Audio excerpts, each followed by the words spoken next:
আসসালামু আলাইকুম ওয়া রাহমাতুল্লাহি ওয়া বারাকাতুহু বিসমিল্লাহ আলহামদুলিল্লাহ ওয়াসসালাতু ওয়াসসালামু আলা আতাম্মানিল আকমালানিল মুতালাজিমান সুম্মা আম্মা বা'দ। দর্শক, কাছে দূরে দেশে দেশের বাহিরে যে যেখান থেকে সম্পৃক্ত হয়ে দেখছেন চ্যানেল 24 এর পর্দায় নাদিয়া ফার্নিচার শাহরু রমাদান অনুষ্ঠানটি powered by Steel Mark SS, Deshbandhu Group, co স্পন্সরে রয়েছে Real Capita Group, Brothers Furniture. আমরা অনুষ্ঠান জুড়ে আজকে জীবন ঘনিষ্ঠ অত্যন্ত গুরুত্বপূর্ণ একটি বিষয় নিয়ে কথা বলবো ইনশাআল্লাহ। আর সে বিষয়টি হচ্ছে মাহে রমাদানের বরকতপূর্ণ সময়ে আমরা সাহারিতে, ইফতারিতে অনেক দোয়াগুলো পড়েছি। এমনকি ফজরের পরে আমরা দোয়া পড়েছি, মাগরিবের পরে আমরা দোয়াগুলো পড়েছি। এই দোয়ার সমন্বয় সারা মাস যেন আমরা রাখতে পারি, এই দোয়াগুলো যেন মুখস্থ করে নিতে পারি, সারা মাস জুড়ে যেন পড়তে পারি। এই দোয়া পড়ার যে ফজিলত রয়েছে, এই ফজিলতের উপরে আমরা কথা শুনবো দুজন বিদগ্ধ আলেমে দ্বীনের কাছ থেকে।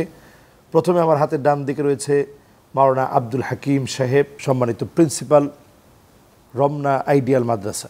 আসসালামু আলাইকুম ওয়া রাহমাতুল্লাহি ওয়া বারাকাতুহু। ওয়া আলাইকুম আসসালাম ওয়া রাহমাতুল্লাহি ওয়া বারাকাতুহু। মুহতারাম, কেমন আছেন? জি আলহামদুলিল্লাহ, আপনি ভালো আছেন? আলহামদুলিল্লাহ, জাযাকুমুল্লাহ খায়রান। আমাদের সাথে রয়েছে বাংলাদেশের প্রথিতযশা খ্যাতিযশ সম্পন্ন একজন মুফাসসিরে কোরআন, হযরত মাওলানা মোহাম্মদ বিলাল হোসেন সাহেব। আসসালামু আলাইকুম ওয়া রাহমাতুল্লাহি ওয়া বারাকাতুহু। ওয়া আলাইকুম আসসালাম ওয়া রাহমাতুল্লাহি ওয়া বারাকাতুহু। অনেক অনেক শুকরিয়া আপনাদের দুজন সময় দিয়েছেন। আল্লাহ তাআলা আপনাদেরকে জাযায়ে খায়ের দান করুন। আপনাকেও ধন্যবাদ আমাদেরকে ইনভাইট করার জন্য। জাযাকুমুল্লাহ। দর্শক, ফজিলতপূর্ণ যে দোয়াগুলো রয়েছে এগুলো কিন্তু আমরা সারা বছরই আমরা পড়তে পারি। যে দোয়াগুলো ফজরের পরে, মাগরিবের পরে পড়া যায়, মাসনুন দোয়া, রাসূল আমাদেরকে শিখিয়েছেন, এমন দোয়াগুলো প্রসঙ্গে প্রথমে আমরা কথা শুনবো আমাদের প্রিয় মুহতারাম মাওলানা আব্দুল হাকিম সাহেবের কাছ থেকে। বিসমিল্লাহ আলহামদুলিল্লাহ ওয়াসসালাতু ওয়াসসালামু আলা রাসূলিল্লাহ। আল্লাহ সুবহানাহু ওয়া তাআলা আমাদেরকে সৃষ্টি করেছেন কেবলমাত্র শুধুমাত্র আল্লাহ তাআলার দাসত্ব করার জন্যে। এ ব্যাপারে আল্লাহ সুবহানাহু ওয়া তাআলা বলেছেন, আউযু বিল্লাহি মিনাশ শাইতানির রাজীম, বিসমিল্লাহির রহমানির রহিম, ওয়া মা খালাকতুল জিন্না ওয়াল ইনসা ইল্লা লিয়াবুদুন। যে আল্লাহ তাআলা জিন এবং মানুষকে সৃষ্টি করেছেন কেবলমাত্র শুধুমাত্র তার ইবাদত তথা ওয়ার্শিপ, তার দাসত্ব করার জন্যে। আর দাসত্বের একটি অন্যতম পার্ট হলো আল্লাহ সুবহানাহু ওয়া তাআলার কাছে দোয়া করা তথা নিজের আবেদনগুলো আল্লাহর কাছে উপস্থাপন করা। প্রিয় নবী সাল্লাল্লাহু আলাইহি ওয়াসাল্লাম বলেছেন, ইদা সাআলতা ফাসআলিল্লাহ ওয়া ইদা ইসতাআনতা ফাসতাঈন বিল্লাহ। যখন কোনো কিছু চাইবে তখন আল্লাহ সুবহানাহু ওয়া তাআলার কাছে চাইবে, যখন কোনো সাহায্য চাইবে তখন কেবলমাত্র শুধুমাত্র আল্লাহ সুবহানাহু ওয়া তাআলার কাছে চাইবে। আমরা প্রতিদিনেই প্রতি ওয়াক্তে, প্রতি রাকাতেই সূরাতুল ফাতিহা আমরা সালাতের মধ্যে তেলাওয়াত করে থাকি। পুরো সূরাতুল ফাতিহাটাই কিন্তু দোয়া। এই সূরাটির আরেকটা নাম হলো সূরাতুদ দোয়া।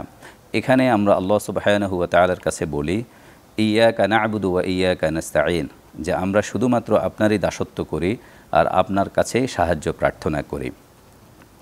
দেখুন, আমাদের আল্লাহ সুবহানাহু ওয়া তাআলা হলেন এমন যে আল্লাহর কাছে যদি আমরা না চাই তাহলে আল্লাহ রাগ করেন। আল্লাহ প্রতি মুহূর্তে তিনি কামনা করেন আমাদের কাছে, তিনি আমাদের কাছে চান যে আমরা যেন তার কাছে কামনা করি, তার কাছে যেন আমরা ডিমান্ড পেশ করি।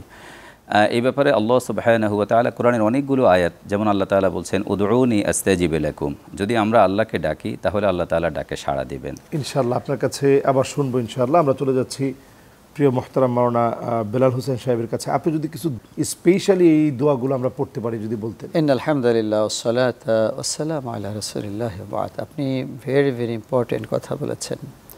আল্লাহর হাবিব বলছেন, আদ-দুআউ হুয়াল ইবাদাহ, দোয়া নিজেই একটা ইবাদত। সুবহানাল্লাহ। যেমন আমরা যখন নামাজে সালামটা ফেরানোর পরে কিন্তু অনেক দোয়া আছে। যেমন আমরা যখন সালাম ফিরি, আসসালামু আলাইকুম ওয়া রাহমাতুল্লাহ, আসসালামু আলাইকুম ওয়া রাহমাতুল্লাহ, তখন দোয়া শুরু হয়ে গেল। রাসূল সাল্লাল্লাহু আলাইহি সাল্লাম এটা একেবারে নির্ঘাত অভ্যাস ছিল। তিনি প্রথমে বলতেন আল্লাহু আকবার, সুবহানাল্লাহ, এরপরে বলতেন আস্তাগফিরুল্লাহ আস্তাগফিরুল্লাহ আস্তাগফিরুল্লাহ। এই জন্য আস্তাগফিরুল্লাহ মানে কি? আস্তাগফিরুল্লাহ, আল্লাহ তোমার কাছে আমি ক্ষমা চাই। কয়বার বললাম? 3 বার। এতক্ষণ আল্লাহর ইবাদত করেছি। এবং আরেকটি হাদিস রয়েছে, যখন ফরজ নামাজের পরে কিন্তু দোয়া কবুল হয়।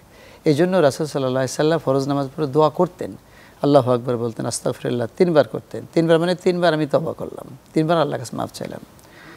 এরপরে আল্লাহ রাসূলের ইউজ টু যে দোয়াটা ছিল সেটি হলো, আল্লাহুম্মা লা মানিআ লিমা আতাইত ওয়া লা মুতিআ লিমা মানাআত ওয়া লা ইয়ানফাউ যাল জাদ্দি মিনকাল জাদ। এর অর্থ হলো, যে আল্লাহ তুমি যেটা নিষেধ করবে এটা আমাকে কেউ দিতে পারবে না, আর তুমি যেটা দিবে পৃথিবীর সকল শক্তি একত্রিত হলেও সেটা আমাকে কেউ মাহরুম করতে পারবে না। বুখারী শরীফের একেবারে শেষ যে হাদিসটি রয়েছে সেখানে রয়েছে সুবহানাল্লাহি বিহামদিহি সুবহানাল্লাহিল আযীম, যদি কেউ পড়ে আসমান জমিন ভরপুর হয়ে যায় তার সওয়াব দিয়ে। সুবহানাল্লাহ, অল্প কিন্তু সুবহানাল্লাহি বিহামদিহি সুবহানাল্লাহিল আযীম। এই দোয়াগুলো পড়ার পরে রাসূল সাল্লাল্লাহু আলাইহি ওয়াসাল্লাম পড়তেন আশহাদু আল্লা ইলাহা ইল্লাল্লাহু ওয়াহদাহু লা শারীকা লাহু ওয়া আশহাদু আন্না মুহাম্মাদান আবদুহু ওয়া রাসূলুহু।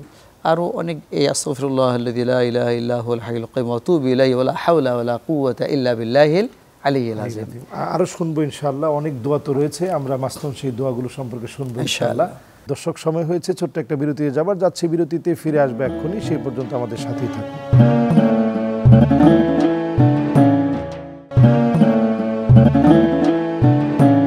দর্শক, ফিরে এসেছি বিরতি থেকে। আপনারা দেখছেন আপনাদের প্রিয় অনুষ্ঠান নাদিয়া ফার্নিচার শাহরু রমাদান। অনুষ্ঠানটি powered by Steel Mark SS, Deshbandhu Group, co-sponsor রয়েছে Real Capita Group, Brothers furniture.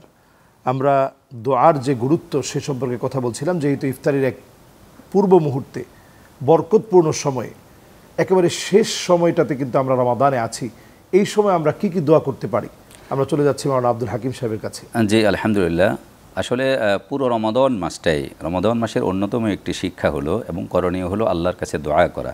কারণ যে আয়াতে আল্লাহ সুবহানাহু ওয়া তাআলা সিয়াম সাধনা ফরজ করেছেন, সে এই আয়াতের পরেই আল্লাহ তাআলা বলেছেন যে ওয়াইদা সাআলাকা ইবাদি আন্নী ফাইন্নী করিব, যে বান্দা যখন আমাকে ডাকে তখন আমি তার ডাকে সাড়া দিয়ে আমি তার নিকটবর্তী জায়গায় অবস্থান করছি। এজন্য রমাদান মাসের পুরো ক্ষণটাই কিন্তু দোয়ার ক্ষণ এবং আল্লাহ তাআলা দোয়াগুলো কবুল করবেন হাদিসের মাধ্যমে আমরা জানতে পারি। বিশেষ করে ইফতারের আগে, যেমন প্রিয় নবী সাল্লাল্লাহু আলাইহি ওয়াসাল্লাম বলেছেন যে ইফতারের আগে কোনো ব্যক্তি যদি দোয়া করে, মানে ও দোয়াউ সাইম বা ও দাওয়াতু সাইম মুস্তাজাবা, অর্থাৎ সাইম ব্যক্তি ইফতারের আগে যদি দোয়া করে, এই দোয়াটি আল্লাহ তাআলার কাছে অ্যাকসেপ্টেবল হয়। প্রিয় নবী সাল্লাল্লাহু আলাইহি ওয়াসাল্লামের আরেকটি হাদিস, লিসাইমি ফারহাতান, ফারহাতুন ইনদা ফিতরি ওয়া ফারহাতুন ইনদা লিকাই রাব্বি, যে রোজাদার ব্যক্তির জন্য দুইটি আনন্দ, একটি হলো ইফতারের আগ মুহূর্তে, আর এই আনন্দের দিক হলো সে যখন ইফতার করে এটি তার ক্ষুধা নিবারণ করে ইফতারের মাধ্যমে। আরেকটি আনন্দের দিক হলো সারাদিন সে অভুক্ত থাকলেও আল্লাহ তাআলার ইবাদত করলো, অর্থাৎ সিয়াম সাধনা করলো, এখন ইফতারির মাধ্যমে সে আল্লাহ তাআলার মেহমানদারি গ্রহণ করলো। আর ফাইনালি এটার প্রতিদান সে পাবে আল্লাহ সুবহানাহু ওয়া তাআলার কাছেই।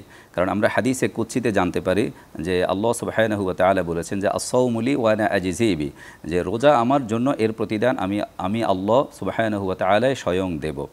তো এজন্য পুরো রমাদান মাসের পুরো ক্ষণটাই হলো দোয়ার সময়। দেখুন আম্মাজান আয়েশা রাদিয়াল্লাহু আনহা আল্লাহ রাসূল সাল্লাল্লাহু আলাইহি ওয়াসাল্লামকে কত আবেগ মিশ্রিতভাবে তিনি বলেছেন যে ইয়া রাসূলুল্লাহ আরাআইতা ইন আলিমতু আইয়া লাইলাতিন লাইলাতুল কদর মা আকুলু ফি, আপনি কি ভেবে দেখেছেন হে রাসূল, আমি যদি কখনো এমন কোনো রাত যদি আমি পেয়ে যাই যে এই রাতটাই হলো লাইলাতুল কদর মা আকুলু ফি, তাহলে আমি তখন কি দোয়া করব?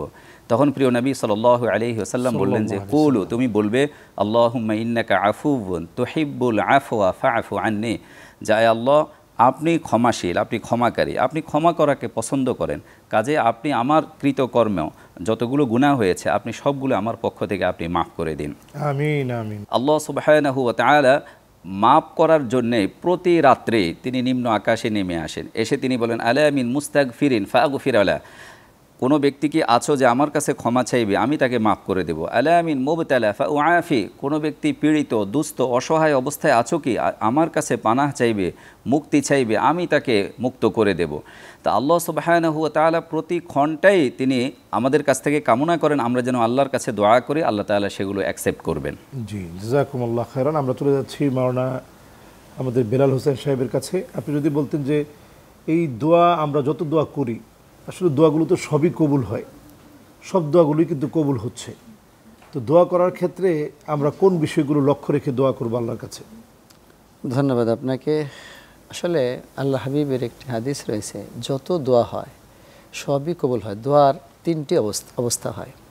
একটি হলো যে বিষয়ের জন্য দোয়াটা করা হলো ওইটা তাৎক্ষণিকভাবে আল্লাহ পাক দিয়ে দেন, তখন মানুষ বুঝে যে আমার দোয়াটা কবুল হয়েছে। যেমন একজনের ছেলে মেয়ে হচ্ছে না, আল্লাহর কাছে চাইছে আল্লাহ তুমি দাও, আল্লাহ বলছেন যে আনতুম তাখলুকুনাহু আম নাহনুল খালিকুন, কে সৃষ্টি, তোমরা সৃষ্টি করো না আমি সৃষ্টি করি। সুবহানাল্লাহ।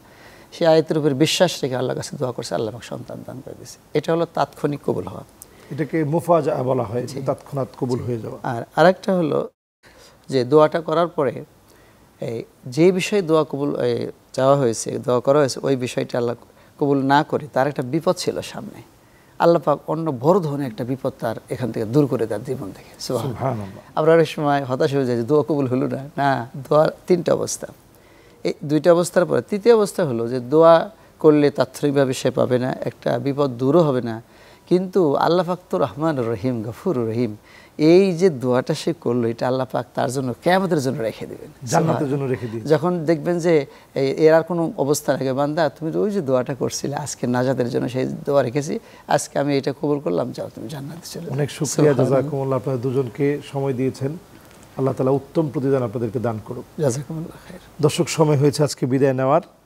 আপনারা দেখছিলেন নাদিয়া ফার্নিচার শাহরুর রমাদান, powered by Steel Mark SS, Deshbandhu Group, co স্পন্সরে রয়েছে Real Capita Group, Brothers Furniture. আমরা প্রতিনিয়ত দোয়া করি আল্লাহর কাছে, দোয়া অবশ্যই আল্লাহ রাব্বুল আলামিন কবুল করবেন।